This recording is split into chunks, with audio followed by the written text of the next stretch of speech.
ಸಾಮಾನ್ಯವಾಗಿ ಯಾವುದೇ ಬಸ್ಗಳಲ್ಲಿ ವಯಸ್ಕರಿಗೆ ಪೂರ್ಣ ದರದ ಟಿಕೆಟ್ ಮತ್ತೆ ವೃದ್ಧರಿಗೆ ಹಿರಿಯ ನಾಗರಿಕರಿಗೆ ಪಾಸ್ ಅನ್ನು ಆಧರಿಸಿ ಹಾಗೂ ರಾಜ್ಯದ ಮಹಿಳೆಯರಿಗೆ ಉಚಿತ ಟಿಕೆಟ್ಗಳನ್ನು ನೀಡಲಾಗ್ತಾ ಇದೆ.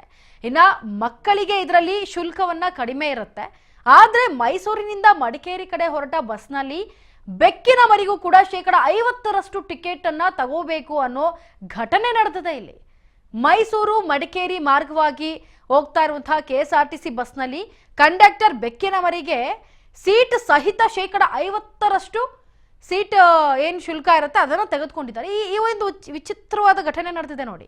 ಈ ಟಿಕೆಟ್ ಫೋಟೋ ಸಾಮಾಜಿಕ ಜಾಲತಾಣದಲ್ಲಿ ಇದೀಗ ಸಿಕ್ಕಾಪಟ್ಟೆ ಹರಿದಾಡ್ತಾ ಇದೆ.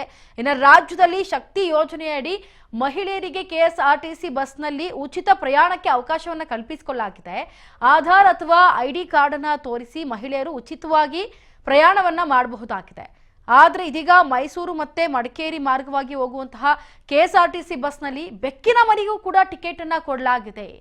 ಟಿಕೆಟ್ ಅನ್ನು ತೆಗೆದುಕೊಂಡ್ರೂ ಸಹ ಆ ಬೆಕ್ಕಿನ ಮರಿಗೆ ಸೀಟ್ ನಲ್ಲಿ ಇಡುವಂತಿಲ್ಲ ಬೆಕ್ಮರಿನ ಸೀಟ್ ಮೇಲೆ ಅನ್ನೋ ವಿಚಾರ ಕೂಡ ಇದೀಗ ಚರ್ಚೆ ಆಗ್ತಾ ಇದೆ.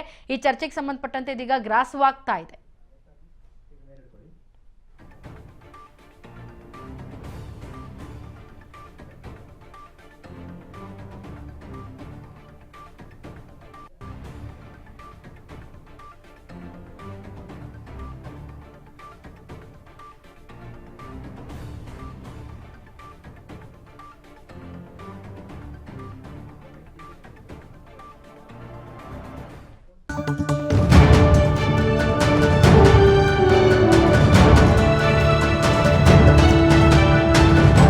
ರಾಜ್ ನ್ಯೂಸ್ ಕನ್ನಡ.